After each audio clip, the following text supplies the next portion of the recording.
우리 인도네시아 그 전수빈 선교사님이신데 이렇게 많은 어려움 가운데서도 재정적으로도 힘들고 환경적으로도 어려운 가운데서도 인도네시아에서 잘 사역하고 계십니다. 9월 18일 날 들어가시는데 그 전에 우리 기회 오셔서 함께 우리 선교 포럼 하시고 메시지 주십니다. 우리 선교사님 나오실 때 여러분 크게 박수해 주시기를 바랍니다.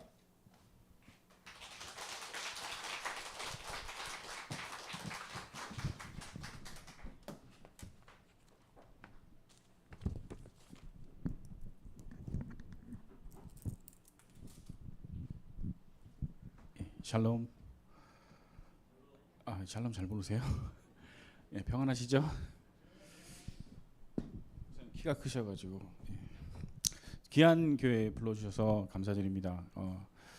갑작스럽게 이렇게 좀 일정이 잡혀가지고 웬만하면 제가 즉흥적인 거 별로 안 좋아하고 계획대로 움직이는 사람인데 렘넌트들이 있고 또 귀한 성도님들이 인도네시아 선교에 대해서 좀 이렇게 말씀해주면 좋겠다 이렇게 말씀하셔서 제가 어제 저녁에 용현동에 숙소를 잡고 제가 원래 바로 당일날 출발하려고 했는데 여기 버스편이 없더라고요.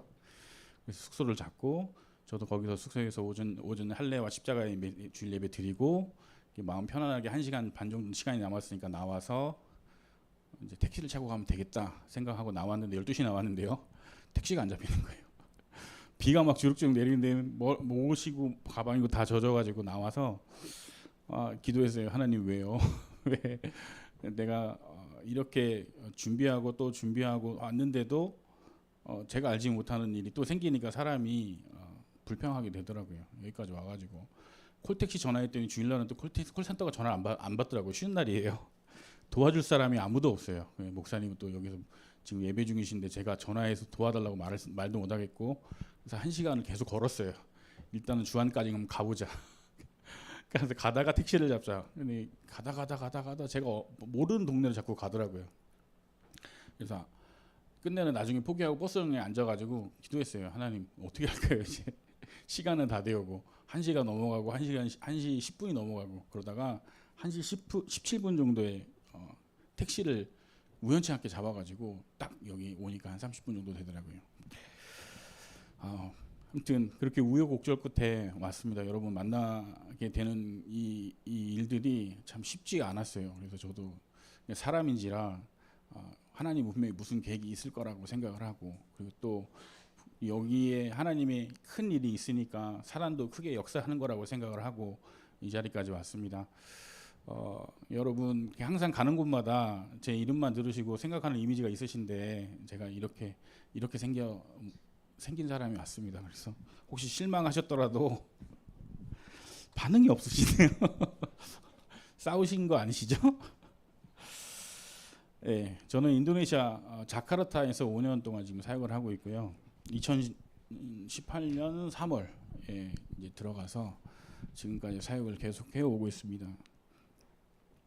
젊은 나이에 들어가게 된 이유는 인도네시아 제가 2009년도 전도사 때 다락방 제가 싱가포르 정진트 선교사님 부교자로 있을 때 인도네시아 자카르타에 복음을 듣고 싶어하는 권사님이 한 분 계신다는 얘기를 들었어요. 그래서 저를 매주 비행기를 태워서 그 권사님 한 분 다락방을 하러 목요일날 들어갔다가 주일날 나오는 사역을 6개월 동안 했습니다.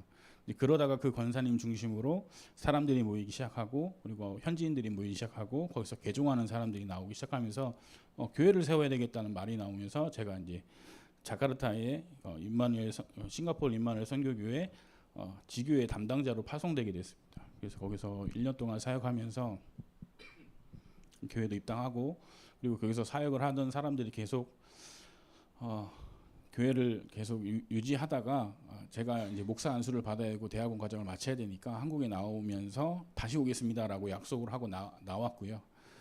그 과정에서 제가 한국에서 대학원 과정을 하면서 또 전도사 때 또 다락방에 연결되면서 그 현장에서 영접된 사람들 중심으로 또 개척을 8년 동안 사역을 하게 됐어요. 그래서 자카르타에 있는 성도님들은 계속 저를 기다리는 상황이었고 그리고 기다리는 와중에 제가 1년에 2번씩 계속 왔다 갔다 하면서 사역을 했고요. 나중에 자카르타에 있는 성도님들이 이제는 좀 들어와 주시면 안 되겠냐 오래 기다렸는데 그런 요청이 있어서 이천에 있는 여주에 있는 이 교회 성도님들한테 이제 말씀을 드리고 다른 목사님을 세우고 저는 이제 자카르타로 이렇게 들어가게 되었습니다. 인도네시아는 인구가 2억 7천만 명 정도 되고요. 그리고 비공식으로 3억 명이 넘습니다. 그래서 전 세계 인구의 4위고요. 그 인구의 87%가 이슬람을 믿고 있습니다. 그래서 이 인도네시아는 종교 자유의 국가이지만 이슬람이 압도적으로 많은 사람들이 믿고 있기 때문에 많은 종교들이 지금도 핍박받고 있고, 특히 기독교 카톨릭 신자들은 지금도 참수형을 당하거나 폭탄 테러에 희생당하는 사람들이 많이 있고요. 현지에서 목회하시는 분들, 그 크리스천 청년들은 공평한 교육의 기회를 받지 못하고 또 공평한 신앙의 자유를 기회를 제공받지 못해서 지금도 예배 드릴 때 가드가 경비원이 없으면 예배를 드리지 못할 정도로 그런 곳에서 지금 사역을 하고 있습니다. 그래서 여러분들은 이렇게 마음껏 나서 예배 드리시는 이 예배의 장소가 어떤 다른 지구 반대편에서는 생명을 걸고 나와야 되는 그런 장소이기도 합니다. 그래서 제가 이 자리에 나와서 뭐 많은 말씀 드릴 수 있지만, 제가 인도네시아 사역을 하면서 또 그 현지에서 어렵고 힘들 때마다 제가 제 자신한테 하는 메시지, 제가 제 자신한테 계속해서 확인하고 또 확인하는 메시지를 여러분과 이 시간에 좀 나누었으면 합니다. 저는 모태신앙으로 태어나서 기독교 4대째 집안에 태어나가지고요. 어렸을 때부터 열심히 교회를 다녔어요. 성가대도 한 번도 빠지지 않고, 그리고 중고등부 회장, 유초등부 회장 계속 앞에 나서는 자리는 다 빠지지 않고 그렇게 신앙생활했는데, 저는 제 자신에게 해결되지 않는 문제가 있었어요. 렘넌트들이 있기 때문에 제가 이런 얘기는 잘 하지 않는데, 렘넌트들이 많기 때문에 제가 제 자신을 오픈하고 지금 말을 할게요. 그래서 초등학교 5학년까지 오줌을 싸고 똥을 싸고 그랬어요. 왜 그러냐면, 한번 과위가 눌리면 제가 누운 자리에서 일어날 수 없을 정도로 제가 힘이 없고 나약했어요. 교회는 다니고 열심히 내가 새벽기도도 하고 신앙생활 열심히 했지만, 저는 누구에게도, 우리 부모님한테도 얘기할 수 없는 영적 문제가 굉장히 심한 친구였어요. 그래서 초등학교 3학년 때 자살을 결심해가지고 우리 주택 3층 옥상에 올라가서 난간에 서서 땅을 바라볼 때 어떤 생각이 들었냐면, 내가 떨어지면 죽지 않겠구나라는 생각이 들었어요. 누가 나타나서 엔지 넌 아직 죽을 때가 아니니까 다시 올라가 라고 생각할 정도로 죽는 거 두렵지 않아 라는 생각이 들어서 초등학교 3학년, 4학년, 5학년 때는 계속해서 그 자살 충동에 시달렸어요. 죽고 싶은 거예요. 왜 죽고 싶냐? 내 안에 있는 문제는 가득한데 나는 뭔가를 계속 하고 있는 것처럼 보여야 되고 잘하고 있는 것처럼 보여야 되고, 내가 있는 문제를 누구한테 말하면 너무 창피하고 부끄러워서 말할 수 없고, 그러다 보니까 이 문제가 쌓여서 저는요 불면증, 그다음에 가해 눌림 계속 눌리는 상태에서 빠져 있었어요. 그러다가 제가 초등학교 6학년 때 다락방을 통해서 구원의 길, 복음, 예수가 그리스도 대신 복음을 듣게 됐어요. 그때 제가 그 자리에 집회 때 펑펑 울었어요. 왜 울었냐면, 어렸을 때부터 성경을 외워라 해서 열심히 외우고 또 외우고 그거를 갖고 사람들한테 얘기해주고 기도하고 했지만, 그 말씀이, 내게 외워진 말씀이 내게는 능력이 되지 않았거든요. 그런데 어느 날 알게 된 예수가 그리스도라는 귀한 이 복음이 제가 사실로 믿어지고, 그 말씀을 믿고 인격적으로 예수님을 내 인생의 구주로, 주인으로 영접했을 때 제 인생에서 가장 큰 문제였던 이 불면증과 가해 눌림 문제가 사라져 버렸어요. 그 뒤로 제가 하나님께 서원한 건 뭐냐면, 하나님, 제가 이 복음 전하는 일에 정말로 하나님 앞에 쓰임 받고 싶습니다라고 서원했고요. 그렇게 해서 제가 신학교에 들어가고, 신학교에 들어가서도 계속 어떤 사역을 했냐면 청소년 사역을 했어요. 어떤 사역을 했냐면, 저와 똑같은 문제 있는 친구들에게 계속 이 얘기만 했어요. 나도 똑같은 문제가 있어. 나도 똑같은 문제 있었지만 내가 예수가 그리스도란 이 귀한 복음을 깨닫고 예수님을 내 인생의 주인으로 영접했을 때 내 인생은 완전히 바뀌었어요. 그런데 그 말씀을 들은 친구들이 변하는 것들을 봤어요. 그래서 저는 더 확신하게 된 거죠. 예수가 그리스도, 이 귀한 복음밖에 우리 인생에 가장 중요한 것은 없습니다. 가치 있는 것은 없습니다. 여러분 정말로 귀한 사람들이에요. 왜냐하면 이 귀한 어린 나이에 예수가 그리스도라는 복음을 깨달았기 때문에 그렇습니다. 우리 귀한 우리 중직자님들이 든든한 발판이 되어 주셨기 때문에 여러분이 이 자리에 있는 줄 믿습니다. 여러분, 근데 앞으로 어떤 문제들이 올 거냐, 그거를 좀 오늘 같이 나눴으면 좋겠어요. 왜냐하면 저도 똑같은 문제 속에 계속 왔다 갔다 했거든요.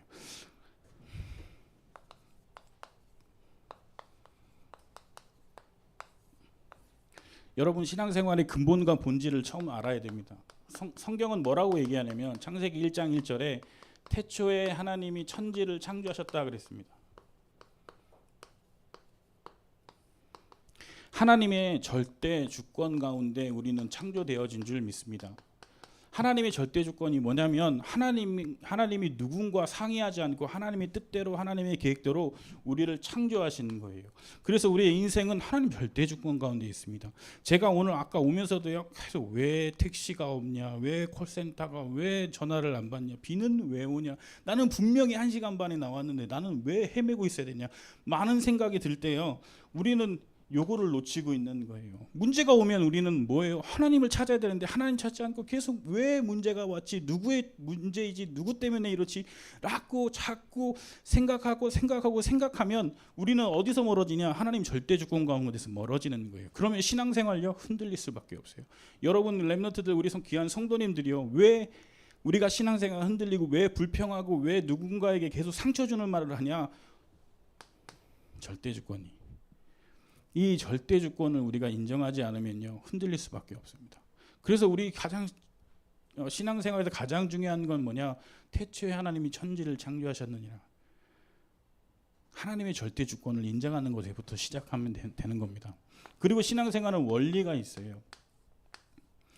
창세기 1장 26절에 보면 하나님이 천지를 창조하시고 이 만드신 천지 모든 것들을 다스릴 존재를 하나님의 형상대로 창조하기를 하나님이 계획하셨어요. 그리고 창세기 1장 27절에 보면 하나님이 계획하신 그대로 어떻게 해요? 하나님이 성취하셨어요. 하나님이 하나님의 형상대로 남자와 여자를 창조하셨습니다. 그리고 창세기 1장 28절에 보면 하나님이 그들에게 복을 주시며 그랬습니다. 하나님의 계획대로 창조된 남자와 여자, 그 인간에게 땅을 정복하고 다스릴 그 모든 것들을 감당할 수 있도록 하나님이 어떻게 해요?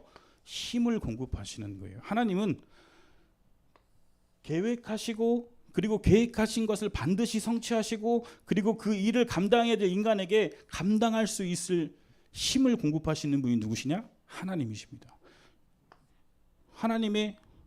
우리 인생은 하나님의 섭리 가운데 있는 거예요. 하나님은 우리가 감당하지 못할 시험 주시지 않으세요. 하나님은 우리가 이기지 못할 일들을 우리에게 주시지 않으세요. 왜요? 하나님은 완전한 계획 가운데 우리를 이끄시고 지금도 이끌어 가시는 분이시기 때문에 그렇습니다. 하나님은 지금 우리에게 명령을 하십니다. 창세기에 보면 창세기 1장 26절 27절에 보면 선악을 알게 하는 나무의 실과는 어떻게 해요? 먹지 말라 하나님이 명령하셨어요. 그러면 명령은 어떻게 하면 됩니까? 순종하면 돼요. 그렇죠. 순종은 뭐예요? 믿음이 있어야 순종할 수 있습니다. 믿음이 없으면 순종할 수 없어요. 그러면 우리의 인생은 어떤 방법으로 해야 되냐? 우리의 신앙생활은 어떻게 가야 되냐? 하나님 절대 주권을 인정해야 되고요. 하나님의 완벽한 섭리 가운데 우리의 인생이 있음을 우리가 인정해야 되고요. 그리고 어떻게 방향을 잡아야 되냐? 하나님 명령 가운데 믿음으로 순종하고 가면 되는 겁니다. 인도네시아 복음 전하면 안 되는 나라예요. 제가 인도네시아 가겠다고 말했을 때 선배 목사님 다 그랬어요. 목사 보고 전도 안 되는데 왜 가? 거기 반드시 전도가 안 되는 곳인데 왜 가? 2억 7천만 명 인구 중에 87%가 무슬림이에요. 이 사람들은 종교가 무슬림이 아니에요. 이들은 삶이 무슬림이에요. 근데 삶을 바꾸러 간다. 전도하러 간다. 선교하러 간다. 물론 사람의 머리로는 이해가 안 되겠죠. 근데 제가 제 어렸을 때를 생각했어요. 누구도 나를 도와주지 않았어요. 누구도 나한테 와서 너 정말 힘드니? 어디가 힘드니? 진짜 인생의 답은 예수가 그리스도라는 복음밖에 없단다라고 한마디만 해줬다면 제 인생은 일찌감치 바뀌었을 텐데, 누구도 말해주지 않는 그 복음은 누군가는 가야 될 그 현장에 누군가는 가야 된다면 제가 가겠습니다라고 가게 된 거죠. 그때 당시에 제 믿음이었어요. 절대 주권. 그래, 절대 주권 하나님 손에 있지. 죽을 때 죽더라도 내가 정말로 하나님이 소원이 있고 하나님의 계획이 있고 하나님의 뜻이 있는 곳에 가서 죽자. 그 마음이 담긴 곳이 인도네시아였습니다. 그래서 초반에 가서 정말 많이 힘들고 어렵고 외로운 일들을 많이 당했지만 그 순간순간마다 저는 뭘 되새기냐면 하나님의 절대 주권.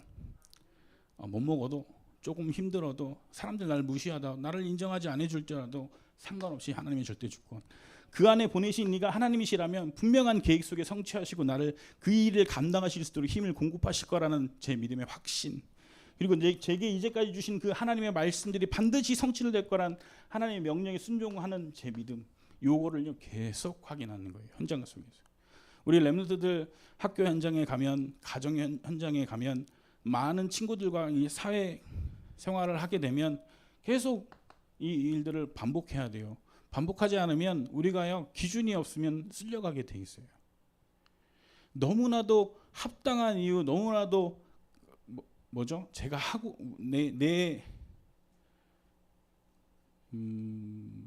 한국말을 잘 생각이 안 나. 내가 하고 싶은 내 욕심과 딱 방향 맞춘 그런 일들을 자꾸 우리한테 계속 와서 요구하고 얘기하는 게 세상 사람들이거든요. 근데 그 가운데 우리는 타협하지 말고 우리는 어디에 기준을 맞춰야 되냐? 하나님의 절대 주권.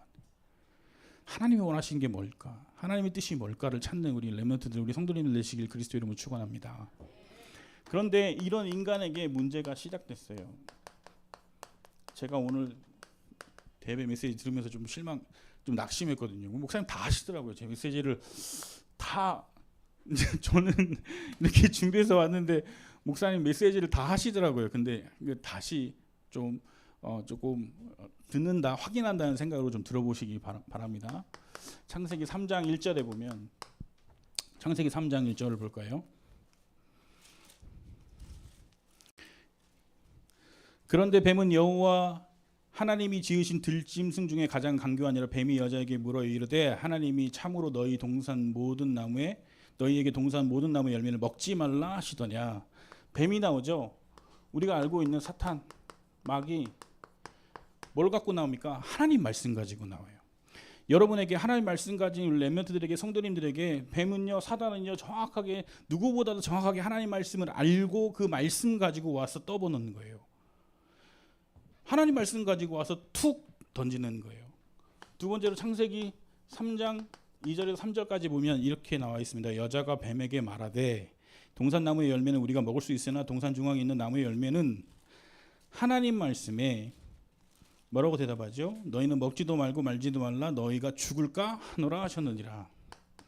까라는 단어. 근데 그 이전에 뭐라고 얘기하냐면 너희는 먹지도 말고 만지도 말라. 하나님은 먹지 말라 그러셨어요.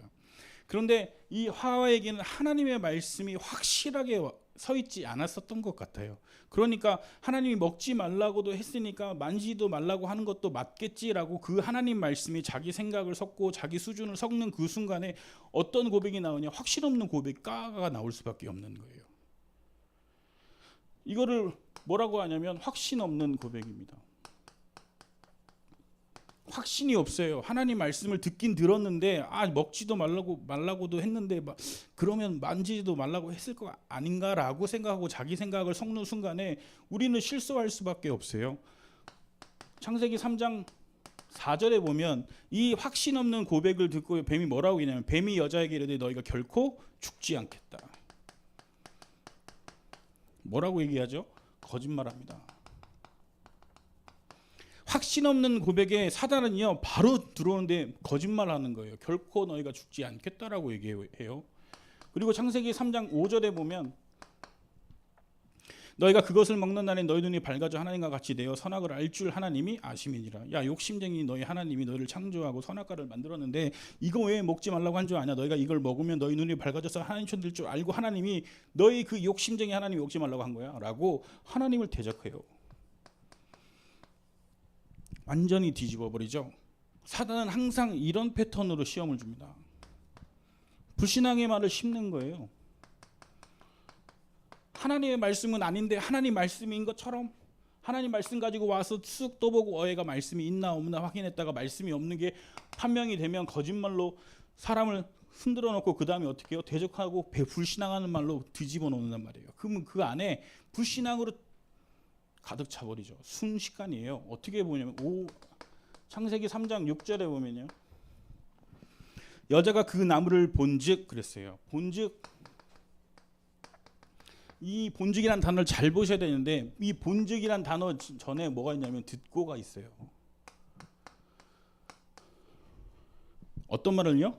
대적하는 말, 불신앙하는 말을 듣고 선악을 알게 하는 그 나무를 본즉 어떻게 보이기 시작하냐면 먹음직도 하고 보암직도 하고 지혜롭게 할 만큼 탐스럽기도 한 나무인지라 여자가 그 나무의 열매를 따먹고 자기와 함께 있는 남편에게도 주매 그도 먹은지라.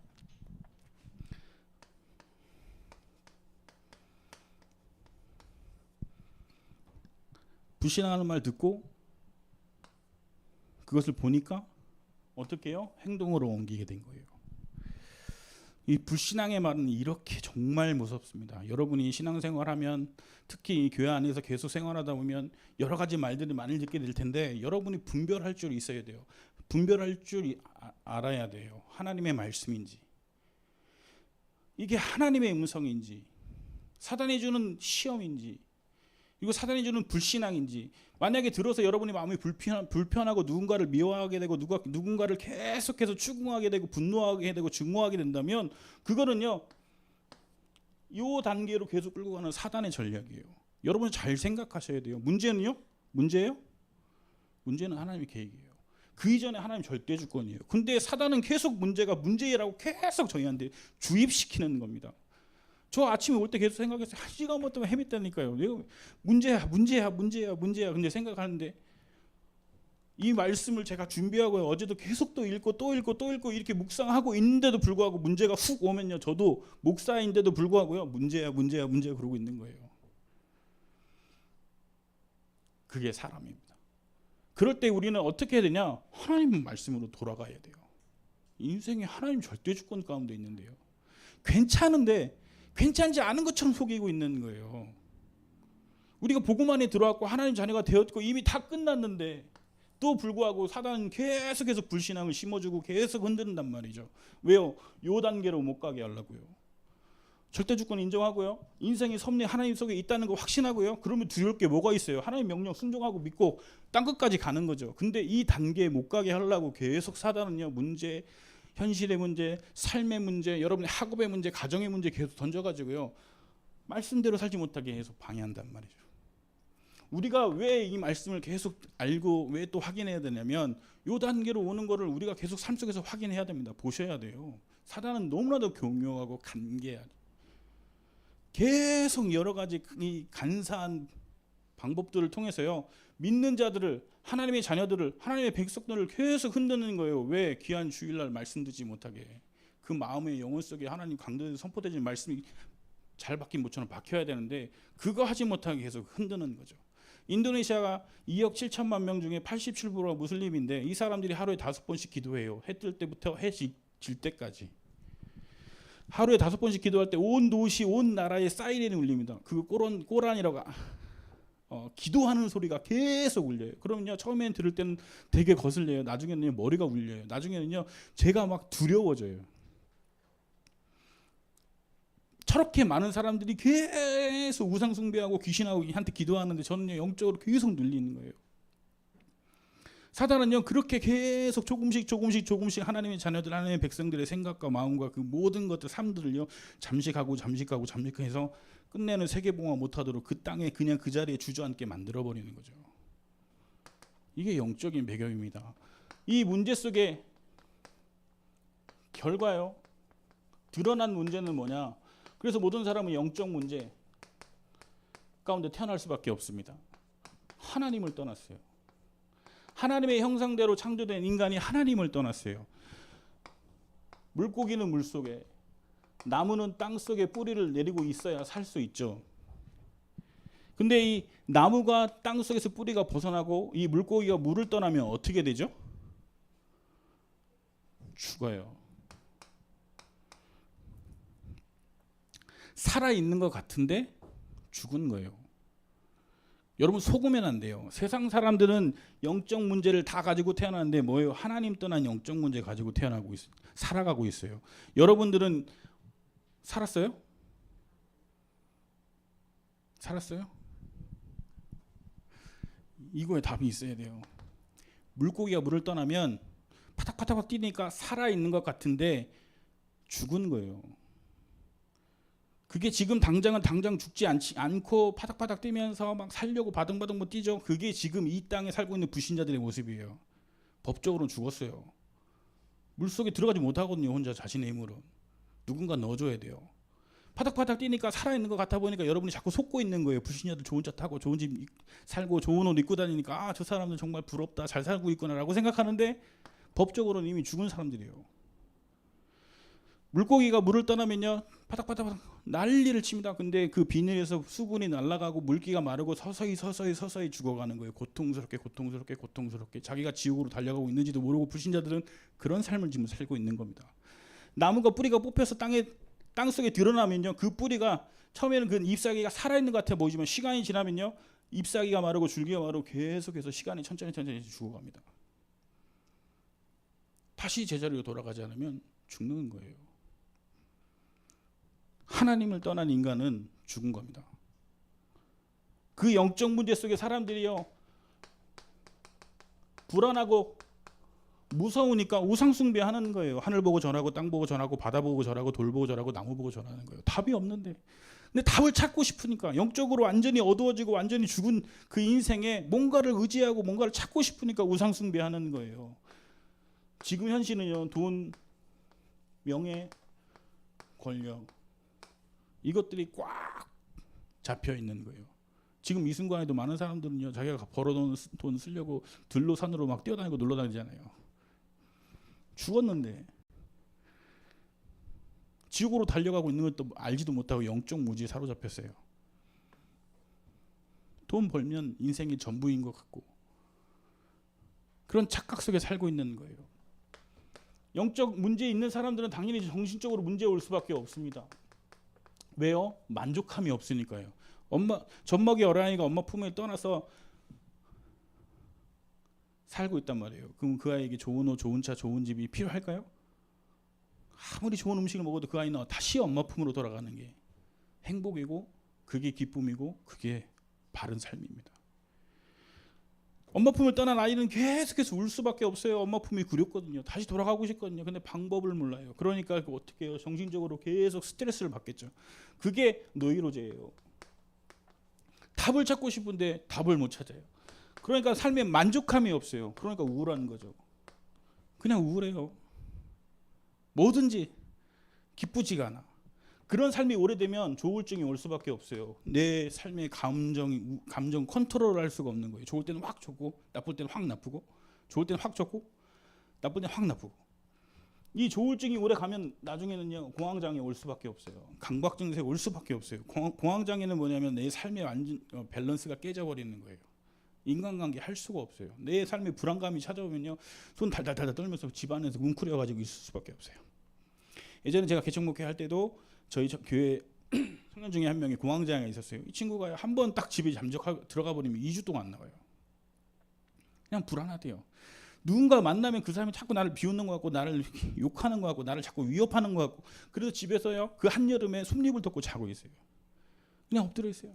땀 뻘뻘 흘리면서 더운 줄도 모르겠대요. 그게 생각과 그 모든 삶이 사단에게 붙잡혀 있기 때문에 그래요. 그렇게 무서운 거예요. 그런데 나중에 어떤 증세로 발전하게 되냐? 분열 증세가 올 수밖에 없는 거죠. 정신분열은 정신이 완전히 조각조각 깨져버리는 거예요. 이제는 이어지지가 않아요. 이 정도까지 가면 치유가 안 됩니다. 주변에 혹시 노이로제나 우울증이 있는 사람들이 있다면 빨리 가서 복음 전하셔야 돼요. 답은 뭐냐면 이 사람한테 빨리 가서 우울증 약 먹여주는 게 아니라 답은 예수가 그리스도라고 얘기해 주는 겁니다. 물 떠난 물고기에게 물 안으로 빨리 넣어주는 게 답이지 그 물고기에게 밥 주고 입을 덮어주고 하는 게 답이 아니잖아요. 그런데 세상은 계속 그 일을 하고 있단 말이에요.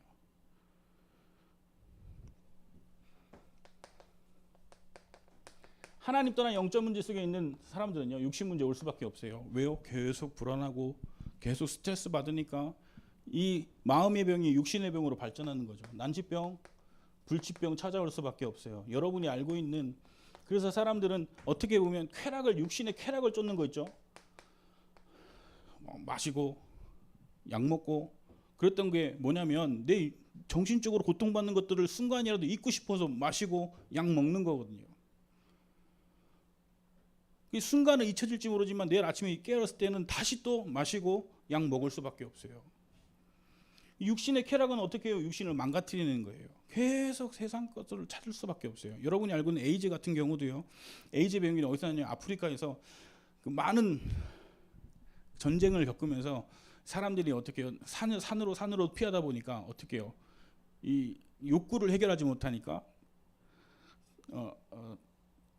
남자와 동물이 이제 수간하는 거예요. 동물과 성관계를 맺는 거죠. 그 가운데 만들어진 게 에이즈예요. 하나님이 만드신 게 아니란 말이에요. 인간이 정신 문제로 하나님을 떠나서 영적 문제로 시달리고 있을 때 자신의 육신의 쾌락을 쫓아서 계속 뭔가 방법을 찾다가 나타나는 것들이 어떻게 보면 불치병, 난치병이에요. 그래서 여러분 그 불치병, 난치병에 걸린 사람들에게 가서 여러분 복음 전하셔야 돼요. 저는 무슬림도 어떻게 전도할까요? 어떻게 선교할까요? 여러 가지 생각을 많이 했어요. 근데 이 사람들도 다 이 문제 안에 있어요. 답은 예수가 그리스도. 이렇게 평생을 이 사이클 안에서 고생하다가 어떻게 해요? 모든 사람이 하나님 떠난 사람들은 어떻게 지옥으로 가죠? 내세 문제. 그 다음에 여러분이 잘 알고 있는 후대 문제. 자신만 그렇게 고생하다 가면 되는데 자신이 가지고 있는 그 영적 문제, 정신 문제, 육신 문제 그대로 자식들에게 대물림하고 가는 거예요.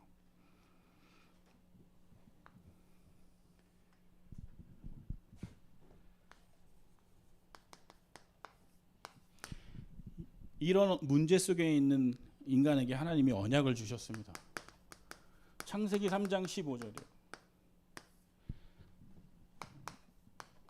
하나님이 구원을 약속하셨어요. 여러분이 알고 있는 창세기 3장 15절 이 여자의 후손에 대한 메시지는 굉장히 힘이 있고 능력이 있는 메시지입니다. 제가 읽어드릴게요. 내가 너로 여자와 원수가 되게 하고 내 후손도 여자의 후손과 원수가 되게 하리니 여자의 후손은 내 머리를 상하게 할 것이요 너는 그의 발꿈치를 상하게 할 것이니라 하시고, 이게 영어 성경에 보면 한국 성경에 보면 상하게 할 것이고 상하게 할 것이고 돼 있지만 영어 성경에 보면 이렇게 돼 있어요. 여자의 후손은 너의 머리를 상하게 할 것이고 크러쉬라는 단어를 썼어요. 그러니까 예수님은 여자의 후손은 이 땅에 와서 뱀의 머리를 어떻게 해요? 크러쉬 밟아서 으깨서 가루를 내버리겠다. 그런데 너는 그의 발꿈치를 상하게 할 것이다라는 단어는 스트라이크라는 단어를 썼어요. 스트라이크는 갖다 부딪히는 거예요. 보세요. 예수님 여자의 후손이 이 땅에 오셔서 뱀의 머리를 박살 내버리셨어요. 가루를 내버렸어요. 그러면 뱀은요 더 이상 공격할 무기가 없어요. 그러니까 몸으로 계속 발부둥치면서 그 꼬리로 발꿈치를 상하게 하는 거예요. 생명을 건들 수가 없어요. 마귀는 여러분이 두려워할 대상이 아니겠죠? 사단은 여러분이 두려워할 대상이 아닙니다. 지금도 사단은 마귀는 계속해서 여러분의 두려움을 자극하는 거죠. 너 죽인다, 너 죽인다, 너 망하게 한다, 너 망하게 한다. 세상 사람들은 그거에 속아서 계속 끌려다니는 거예요. 그 마귀도 사단도 하나님의 절대 주권 안에 있는 줄 믿습니다. 이미 대가리가 깨져버렸어요. 그래서 이 여자의 후손의 언약은요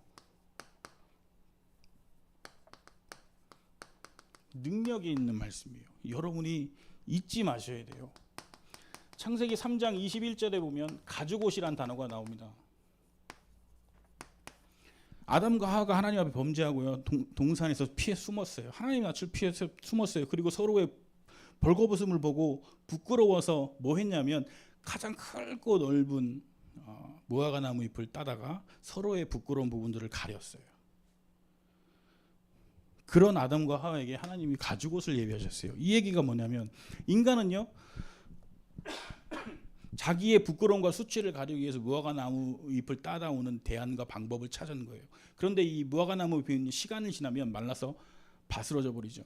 그러면 또 다른 무화과 나무 잎을 찾으러 가야 돼요. 이게 마태복음 11장이에요. 수고하고 무거운 짐진 자들아 다 내게로 내가 너희를 쉬게 하겠다는 하나님 말씀이에요. 인간은 계속해서 수고하고 무거운 짐을 져야 돼요. 왜냐하면 자기 부끄러운 거 수치 이 죄를 가리기 위해서 계속 뭔가 좋은 집 좋은 차 사야 되고 계속 뭔가를 해야 되거든요. 열심히 살아야 되거든요. 끝없이 달려가는데 끝내는 지옥을 향해 달려가는지도 모르고 살아가는 거거든요. 그런데 그런 인간에게 하나님은요 나와 상관없는 흠 없는 짐승의 피를 흘려서 가죽을 벗기셔서 우리의 죄를 가리우신 줄 믿습니다. 그게 언약이고 복음이에요. 나와 상관없는 한 짐승의 희생을 통해서. 창세기 6장 14절에 하나님은 방주를 준비하셨습니다. 방주는요, 들어오면 살고요, 들어가지 못하면 죽어요. 그리스도 안에 들어오면 살고요, 들어가지 못하면 죽어요. 여러분은 이미 그리스도 안에 들어왔기 때문에 이미 여러분은 살았고 영원한 생명을 얻는 줄 믿습니다.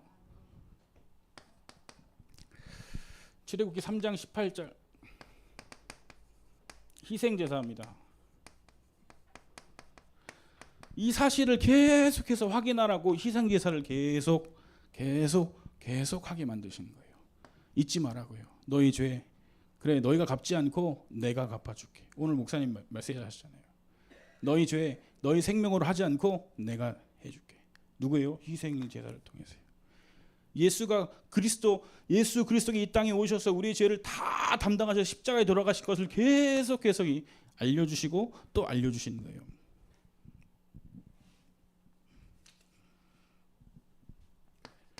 민수기 21장 9절입니다. 노뱀이죠. 이스라엘 백성이 애굽에서 출애굽해가지고 나와서 광야 생활할 때 계속 똑같은 거 먹으니까 계속 불평하기 시작하는 거예요. 그때 하나님이 진노하셔가지고 불뱀을 풀어서 계속 물어 죽이시죠. 그때 이스라엘 백성이 모세에게 제발 좀 살려달라고 얘기할 때 하나님이 모세에게 얘기하십니다. 장대에 노뱀을 달아서 그 노뱀을 본 자는 다 살겠다. 우리가 예수를 그리스도로 믿고 그 복음만 알면, 듣고 알면, 믿으면 사는 줄 믿습니다. 보면 돼요. 제대로 보면 돼요. 이사야서 7장 14절 보라 처녀가 잉태하여 아들을 낳으니 그 이름을 임마누엘이라 하리라. 어떻게 오실 건지에 대해서도 하나님이 언약으로 계속 주셨어요. 그 말씀이 성취되었습니다. 요한복음 1장 1절에 태초에 말씀이 계셨고 말씀이 하나님과 함께 하셨고 그 말씀이 곧 하나님이다라고 했어요. 예수가 이 땅에 오셨는데 그 이름을 믿고 영접하는 자는 하나님의 자녀가 되는 권세를 주셨다 그랬어요. 그 예수님이 누구시냐? 요한복음 1장 14절에 말씀이 육신을 입고 이 땅에 오셨다 그랬습니다. 그 예수님이 곧 누구요? 그리스도란 얘기예요. 곧 하나님이시란 얘기예요. 우리가 믿고 있는 하나님은 우리 모든 인생의 문제를 해결하신 예수 그리스도인 줄 믿습니다. 우리가 제대로 알고 믿지 않으면요 계속 흔들릴 수밖에 없어요. 하나님이 세상을 이처럼 사랑하사 독생자를 주셨으니 이는 저를 믿는 자마다 멸망치 않고 영생을 얻게 하려 하심이니라. 예수를 그리스도로 믿으면 멸망하지 않아요. 그리고 어떻게 해요? 영생을 얻게 됩니다. 요한복음 5장 24절에 예수가 그리스도인 것을 믿으면 어떻게 해요? 심판을 받지 않아요. 그리고 죽음에서 생명으로 옮겼다 그랬습니다. 우리 인생이 그리스도 안에서 그리스도의 복음 안에서 심판받지 않고 영생과 생명을 얻은 인생인 줄 믿습니다. 6절에 요한복음 8장 32절에 보면 너희가 진리를 알지니 진리가 너희를 자유케 하리라. 묶였던 것, 갇혔던 것, 사단이 우리를 완전히 붙잡고 있었던 모든 것에서 완전히 자유케 하신 줄 믿습니다.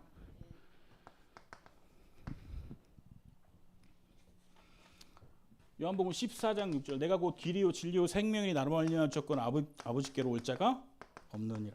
유일한 하나님 만나는 길을 열어주셨습니다. 요한복음 19장 30절이에요. 십자가상에서 모든 것을 다 이루셨습니다. 요한복음 20장 31절에 보면요. 그러니까 이것을 기록함은 그랬어요. 예수가 하나님의 아들이고 그리스도이심을 믿고 너희가 힘을 얻고 그 이름으로 힘을 얻고 생명을 얻게 하려고 이것을 기록했다고 되어 있습니다. 누구를 통해서요? 예수 그리스도를 통해서요. 이게 구약에서부터 시작된 말씀이 신약에서 성취되어진 겁니다. 하나님이 이 땅에 인간을 구원하시려고 육신을 얻고 이 땅에 오신 겁니다. 구약에서부터 하나님은 계획하신 일들을 계속 성취해 오시면서 인간을 구원하신 거예요. 그래서 이 십자가의 복음이 얼마나 중요하냐면 우리의 인생을 완전히 바꾼 겁니다. 여러분이요, 이것을 완전히 마음만에 바꾸셔야 돼요. 역사도 이분의 언약과 성취 가운데 있어요. 비포 크라이스트, BC는 비포 크라이스트, 아노 도미나이, 라틴어인데요. 그리스도의 날. 예수님께서 이 땅에 육신을 입고 오신 그 기점을 통해서 모든 역사가 기록된 거예요. 히스토리. 히스토리는 뭔 뜻인지 아시죠? 히스와 스토리가 결합된 단어잖아요. 그의 이야기. 여러분요, 이 어마어마한 언약의 대열 속에 있는 하나님의 백성인 줄 믿습니다. 그러면요, 문제가 문제되지 않아요. 사실은요, 먹고 사는 문제되지 않아요. 처음에 제가 좀 인도네시아 들어갔을 때 조금 준비 없이 들어갔어요. 내가 지금 들어가지 않으면 다시 못 들어가겠구나. 5년 전에 제가 37이었으니까요. 가서 이제는 내가 통역 두지 않고 내가 언어를 배워서 직접 복음을 전하는 그런 사역을 해야 되겠다는 생각을 가지고 한 달에 50만 원 한국에서 후원해 주신다고 하고, 그래서 그거 가지고 들어가서 진짜 가이드도 하고 현지 회사에 취직도 해서 일도 하고 또 그 안에서 할 수 있는 건 모든 걸 하면서 또 배우고 현장 가고 해서 전도학교 열고 현지 목사님들 만나서 계속 뭐 했냐면 요것만 했어요. 왜 요것만 했냐? 요것밖에 할 게 없어요. 근데 이거 할 때 현지 목사님들 막 우세요. 왜 우냐면 그 사람들은 무슬림들 속에서 신학을 하셨잖아요. 무슬림들 꼬란을 달달달 외우는 게 그들의 최고 신앙이라고 얘기해요. 그래서 그분들 신학교에서 뭐 하냐면 성경을 달달달 외웁니다. 그런데 그 달달달 외운 성경 가지고 전도를 못 하는 거예요. 그러니까 그분들이 이 메시지일 때 뭐라고 얘기하시냐면 하나님의 말씀이 이렇게 능력이 힘이 있는지 몰랐다. 하나님 말씀 속에 이것 성경 가지고 전도가 되는 줄 몰랐다. 그분들은요 계속 전도학교 와서 계속 이 메시지를 해주길 원해요. 이것 가지고 또 나가서 전도하길 원해요. 그런데 우리는 이것 가지고도 갈등하고 이 정확한 영적인 비밀을 알고도 싸우고 네가 잘났니 내가 잘났니. 우리 렘넌트 때도 그러잖아요. 저 청소년 사역을 오래 했으니까 우리 렘넌트들 보면 항상 그래요. 전화 와요. 전사님 오늘 교회 안 갈래요. 왜? 시험 못 봤어요. 전사님 오늘 교회 안 갈래요. 왜? 오다 똥 밟았어요. 이유도 가지각해요. 교회가 하나님이 너한테 뭔 그렇게 잘못을 했길래 교회는 항상 안 오고 학교는 한 번도 안 빠지면서 뭔가 일이 항상 생겨요. 교회 오다가 엄마한테 혼났대. 기분 나빠서 안 온대요. 교회는 그런 데가 아니에요, 여러분. 여러분 인생과 삶을 걸어야 됩니다. 왜요? 생명이 여기 있어요. 여러분이 학교를 다니는 건 여러분의 인생과 인간으로 살아가기 기본적인 것을 여러분에게 해결해 주는 곳이 모르겠지만 교회는요 여러분의 영혼의 생명을 불어넣는 곳이에요. 여러분 생을 거셔야 됩니다. 아직은 안 오겠지. 안 믿어지죠. 네, 저도 그랬어요. 저 4대째 기독교 집안이에요. 저 1년 새해가 시작되면 뭐 한 줄 알아요? 달력을 찾아봐요. 저희 집안이 뭐냐면 저는 제사를 몰라요. 제사를 지내본 적이 없어요. 4대 때 기독교 집안이라서. 그래서 저희 부모님이 뭐냐면 민족의 명절 설날하고 추석 때는요 저희는 최자실 그 기념 그 금식기도원에 금식하러 가요. 사람들이 다 온 민족이 다 귀신한테 우상 숭배할 때 우리는 금식하고 민족을 위해서 기도한다고. 여러분 그 기분 알아요? 어릴 때 끌려갔다니까요. 그 금식기도원에 이도 모르고 민족을 위해서 기도해야 된다고. 그러면 저 동생하고 계속 그 달력 보는 거예요. 여러분 명절이 5일이면 되게 좋잖아요. 저는 5일 굶어야 돼요. 끔찍해요. 명절이 길면 길수록 우리는 더 오래 굶어야 돼요. 그렇게 신앙생활을 했단 말이에요. 그런데 그렇게 신앙생활 하지 않고도 예수가 그리스도라는 사실 하나만 가지고도 내게 힘이 되고 누군가를 살릴 수 있는 이런 귀한 인생을 가지고 사명을 가지고 살 수 있는 우리 인생이 되었는데도 불구하고 우리는 아직도 먹고 사는 문제, 사람 간의 문제 때문에 낙심하고 염려하고 고민하고 있잖아요. 우리 렘넌트들 괜찮아요. 미래는 누구 손에 있냐? 절대 주권자인 하나님 손에 있습니다. 우리 성도님들 괜찮습니다. 이 인천 복음화는 누가 하시냐? 하나님이 하실 줄 믿습니다. 저는 인도네시아 2억 7천만 명 그 가운데 87% 무슬림 놓고 계속 기도하고 있어요. 저 혼자 할 수 없어요. 근데 누가 하게 하시냐? 하나님이 하게 하실 줄 믿습니다. 저 선교사고 여러분도 인천 선교사인 줄 믿습니다. 그럼 여러분도 선교사의 마음을 가지시면 됩니다. 전 항상 그 현장에서 기도해요. 하나님, 나는 할 수 없어요. 나는 할 수 없어요. 하지만 하나님이 하시는 일에 그 때가 되고 시간표가 되면 하나님 나를 사용해 주세요. 그래서 때를 얻든지 뭐든지 저는 계속 이 메시지를 합니다. 처음 가는 교회에서 제가 정말 많은 현장의 얘기, 힘든 얘기, 야 전우선교사 와면 힘든 얘기 해야 돼. 선교사는 몸고 그 옷 찢어지고 막 이런 얘기 해야 돼. 근데 그걸 못 하겠어요. 절대 주권자 하나님인데 못 먹게 하신 것도 하나님이고 그 어렵게 하신 것도 하나님인데 그거를 제가 이겨냈습니다라고 말하는 게 창피하고 쪽팔렸어요. 예수가 그리스도인 줄 믿습니다. 이게 소론이에요. 죄송해요. 시간이 너무 길죠. 오늘 3시까지 끝내달라 그랬는데. 이제 본론 말씀드리겠습니다. 오늘 우리가 이 서론을 알고 이 여호수아를 보면요. 눈이 달라집니다. 여호와의 종 모세가 죽은 후에 여호와께서 모세의 수종자 눈의 아들 여호수아에게 말씀하여 이르시되 그랬습니다. 하나님이 모세가 죽은 후에 모세의 수종자 눈의 아들 여호수아를 부르세요.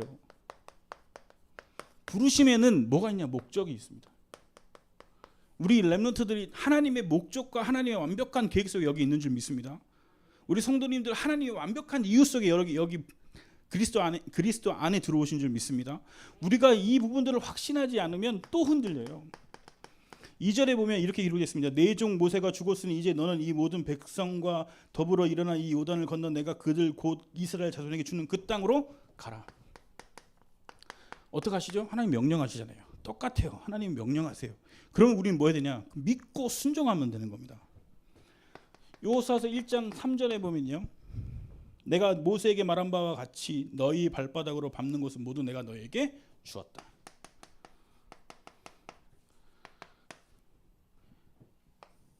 부르셨어요? 가라고 하셨어요? 주었다 그랬어요. 뭐 하면 됩니까? 우리는 확인만 하면 됩니다. 하나님이 이 언약 주시고 우리를 인천으로, 하나님이 우리를 인도네시아로, 이 대한민국에 하나님 태어나게 하신 줄 믿습니다. 우리는 확인하는 인생이지 뭐 하는 인생이 아니에요. 근데 뭐 하려고 하니까 자꾸 상처가 오고 힘듦이 오고 여러분에게 자꾸 뭐죠? 번아웃이 오는 거예요. 신앙생활 오래 하면 오래 할수록 이 비밀 모르고 하면요 번아웃 올 수밖에 없어요. 내가 여기 왜 있지? 내가 왜 뭐 하지? 저 코로나 2년 동안요 한 6개월은 갇혀 있었어요. 인도네시아에 완전히 막 수십만 명씩 죽어나갈 때요. 군인이고 경찰이고 집 밖에 못 나오고 계속 지키니까 라면만 계속 먹고 있었어요. 라면 처음엔 맛있는데 나중에 한 6개월 정도 드셔보세요. 끓여 먹고 볶아 먹고 튀겨 먹고 별짓 다 했는데 나중에 이제 안 먹고 좀 살았으면 좋겠어요. 나중에 비참하다니까요. 아무것도 안 하고 집에 있는데 계속 배는 고파요. 근데 선교사인데 아무것도 못하고 집에 처박혀가지고 뭐 오늘 또 어떻게 한 개 해결할까? 인생이 비참한 거예요. 이 사실을 몰랐다면요. 부르셨어요. 하나님 목적이 있으셔서 부르셨어요. 그러면 우리는 그 가운데서 살면 되는 거예요. 그게 인생의 사명이고 우리 모든 인생의 방향이 되는 겁니다. 그런데 자꾸 뭘 하려고 하니까 잘하려고 하니까 그때 사단이 하나님 말씀 듣고 툭 오는 거예요. 야, 땅 끝까지 복음 들고 간다며. 너 6개월 동안 방에 처박혀 라면만 먹고 있는데 사단이 똑같이 말씀 들고 온다니까요. 그러면 흔들린다니까요. 그래 땅끝까지 간다고 해놓고 나 이 방구석에 뭐 하냐 6개월 동안. 철수하자. 아니에요. 하나님은 이유가 있으십니다. 그런 우리에게 4절이에요. 곧 광야와 이 레바논에서부터 큰 강고 유브라데강까지 해쪽 속에 온 땅 곧 또 해지는 쪽 대해까지 너희 영토가 되리라. 내가 하겠다. 자꾸 하려고 하니까 하나님이 얘기하시는 거예요. 내가 하겠다. 네가 알고 있는 땅에서부터 네가 알지 못하는 곳까지, 너희가 눈으로 볼 수 있는 곳에서부터 볼 수 없는 곳까지, 네가 갈 수 있는 곳에서부터 네가 갈 수 없는 곳까지 내가 다 너희 영토가 되게 하겠다. 이게 언약이에요. 여러분 렘넌트들, 여러분 힘들 때 있고 어려울 때 있어요. 그럴 때일수록 우리는 어디에 의지해? 하나님 말씀에 의지하시길 바랍니다.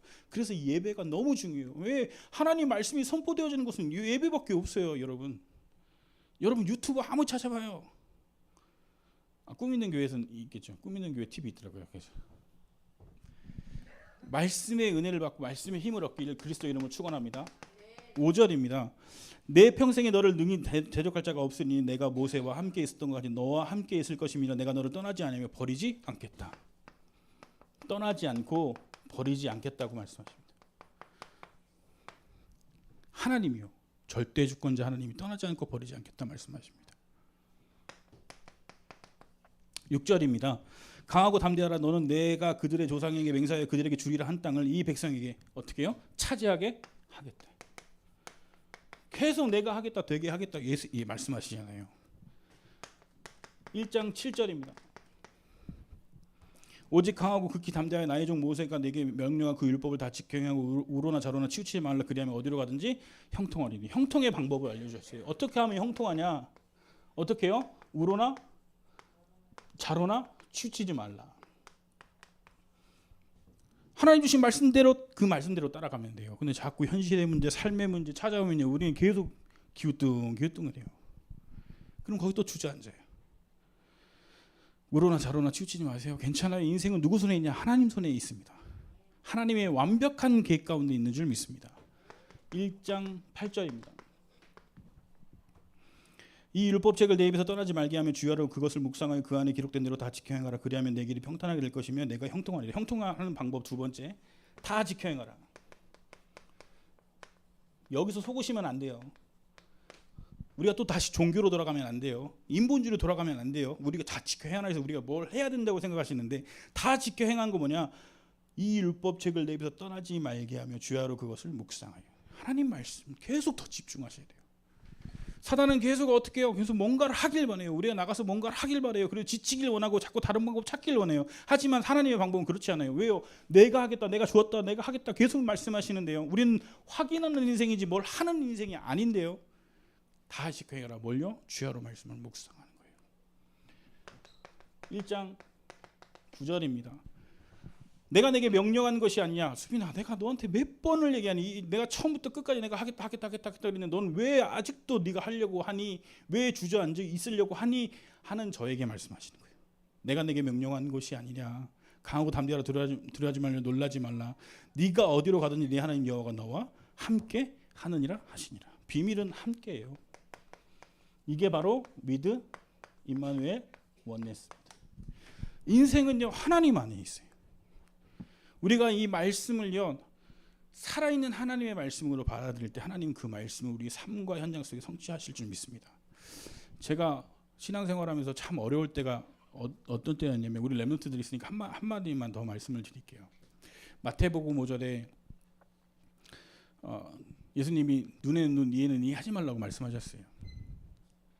그렇죠? 그다음에 뭐라 그러냐면, 누가 가서 오른밤 때리면 너 왼밤 돌려대주고, 누가 와서 너 걷어달라고 하면 속옷까지 벗어주고. 저는 신앙생활이 그건 줄 알았어요. 당해주고 참아주고 나눠주고, 그게 신앙생활인 줄 알았어요. 렘넌트들 그거 아니에요. 자세히 보세요. 네가 이 어마어마한 언약 가운데 내가 살린 하나님의 백성, 하나님 자녀인데 누군가 너 와서 너 오른밤 대주면 왼밤 대줘. 내가 갚아줄게. 누가 와서 너한테 걷어달라고 하면 너 속옷까지 다 줘. 내가 채워줄게. 그게 하나님 자녀된 신분과 권세예요. 괜찮아요. 여러분 좀 없어도 괜찮아요. 왜요? 우리 인생의 주인 누구시냐? 하나님, 예수 그리스도가 우리 인생의 주인이신 줄 믿습니다. 우리가 이 신분과 권세를 누리지 못하고 제대로 알지 못하면 사단이 계속 똑같이 와서 이 문제를, 끝난 문제를 들추기면서 너 이렇게 맨날 죄졌잖아, 너 이렇게 맨날 불신앙했잖아 라고 와서 계속 여러분을 들쑤실 거란 말이죠. 그럴 때 우리는 다시 어떻게 해요? 하나님 말씀 속으로 들어가는 거예요. 아니요, 그러면 있잖아, 내 인생의 주인은 하나님이셔.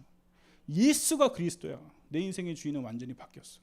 하나님이 여러분의 인생을 붙잡고 하나님의 소원 세계복음화의 언약을 따라 여러분이 이끌어 가실 줄 믿습니다. 그래서 결론을 맺자면 인도네시아 복음화 하나님이 하십니다.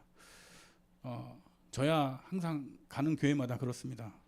많이 해주시면 후원해 주시면 좋습니다. 근데 손이 두 개라.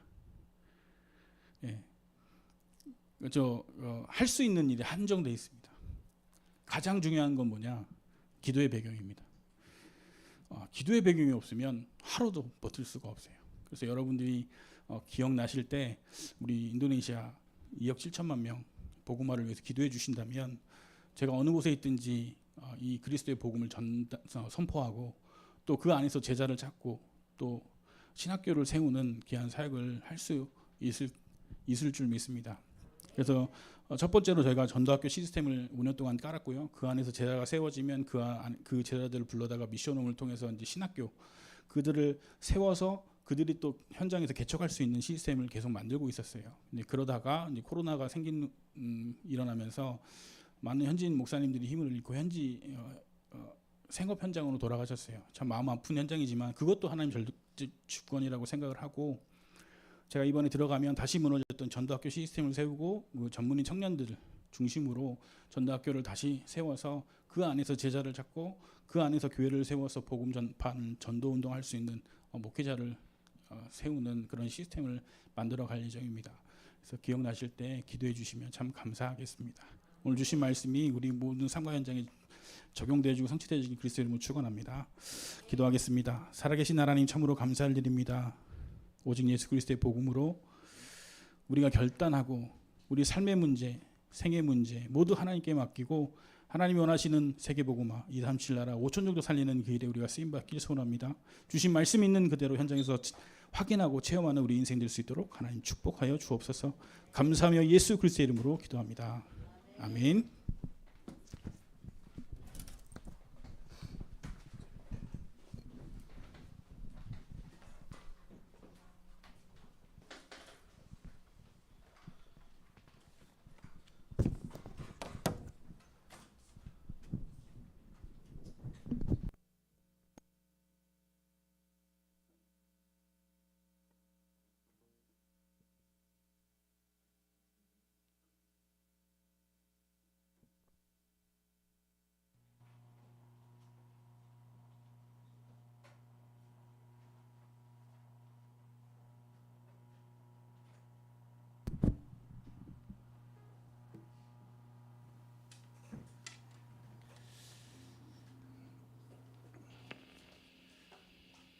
인도네시아가 작은 나라인 줄 알았더만 세계에서 네 번째로 인구가 많다 그랬죠? 예, 세계에서 네 번째가 인구 많대요. 중국, 그다음에 인도 아닌가? 중국, 인도, 러시아? 중국, 인도, 미국, 그다음에 이제 인도네시아. 인도네시아는 유명한 지역이 하나 있죠. 인도네시아 발리, 신혼여행지 발리. 그리고 인도네시아의 수도는 자카르타. 이 자카르타에 이 선교사님이 계셨었는데 전에 2019년도인가 코로나 그 전에 우리 인천 경인 전도학교에 오셔서 선교 포럼을 한 적이 있어요. 그때 이제 우리 전수민 선교사님은 이제 안지 한 20년 넘었죠.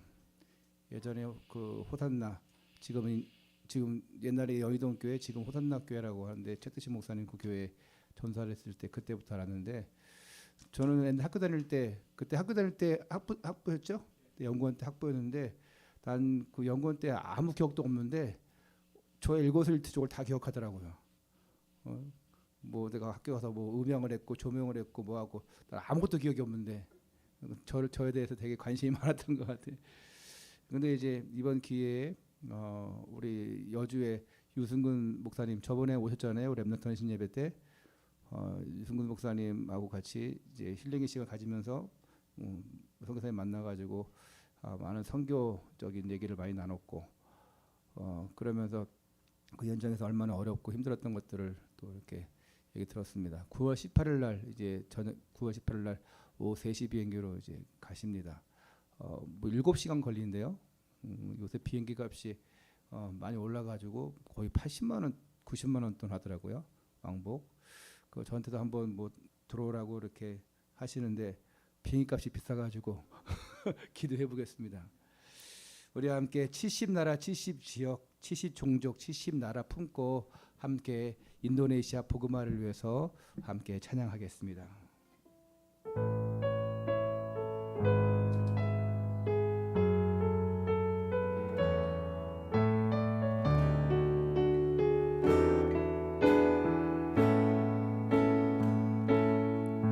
세상 사람들 모두 종교를 따르고 교회마저도 나와 우리만 나가네. 어둠 속에서 병들어가는 영혼들 하나님께서 저 영혼들을 그때에 하나님이 예비하신 이 시대 살릴 유일한 제자들 원수를 무너뜨리리 주시며 너희를 해칠 자가 결코 없네. 237 살림 70일의 제자는 70 지역과 70 종족 곳곳에 70 나라를 살린 주님의 종들 우리는 주의 영원한 제자라. 세상이 알 수 없는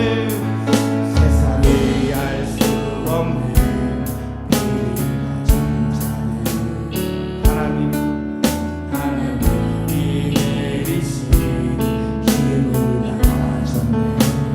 보좌의 배경으로 항상 지키시며 하나님 나라 누리며 살리라. 그때에 하나님이 맡겨주신 이 시대 남은 유일한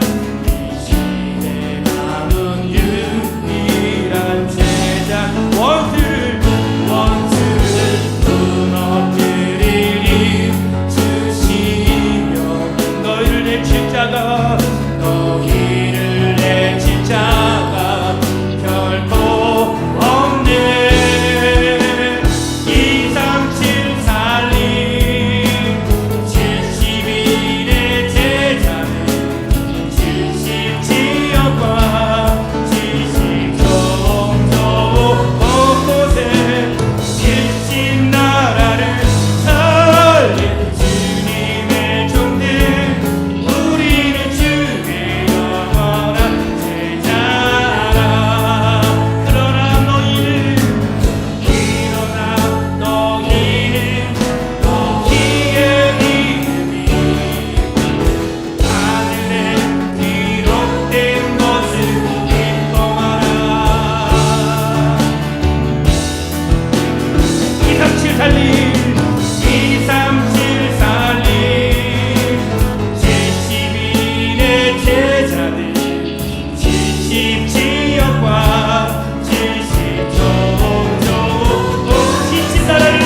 70 나라를 살린 주님의 종들 우리는 주의 영원한 제자라. 237 살림 237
인도네시아 선교 복음하는 선교사님에게 날마다 성령 충만 더하여 주옵소서. 이제 9월 18일 그 현장에 가게 되어지는데 어떤 현장을 만날지 어떤 사람을 만날지 우리는 아무것도 모릅니다. 하나님 두려워하지 않고 담대히 하나님의 계획 바라보고 가는 선교사님, 그 2억 8천의 그 모슬림 현장에 정말 기독교는 너무나 적은 핍박받는 그 땅에서 어떤 문제와 사건이 일어날지도 담대하게 하나님의 나라를 전할 수 있고 정말 담대하게 그리스도를 전할 수 있는 선교사님 되게 하여 주옵소서. 우리가 이제부터 저 인도네시아를 보면서 우리 선교사님을 생각하고 또 그 땅도 우리가 함께 기도하면서 우리가 그 땅을 또 밟을 수 있는 응답 더하여 주옵소서. 그 땅을 품고 기도하면서 정말 그 소수의 정말 그 하나님의 사람들, 그 기독교인들, 그 믿음의 사람들을 돕고 살릴 수 있는 우리가 될 수 있도록 하나님 도와주시옵소서. 선교사님을 위해서, 그 현장을 위해서, 또 우리가 그 선교의 마인드를 품고 하나님 일할 것을 위해서 하나님 역사하여 주옵소서. 우리 주여 한번 하시 기도하겠습니다. 주여 하나님 감사합니다.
우리 주 예수 그리스도의 은혜와 하나님의 크신 사랑하심과 성령님의 충만한 역사하심이 오직 예수 그리스도의 복음으로 인생의 결론을 내리고 이 복음 들고 땅끝까지 달려나가길 소원하는 귀한 꿈 있는 교회 모든 성도님들 머리 위에와 함께한 렘넌트들 머리 위에, 그리고 우리가 살려야 될 모든 전도 선교 현장들 위에 지금부터 영원까지 항상 함께 계실지어다. 아멘.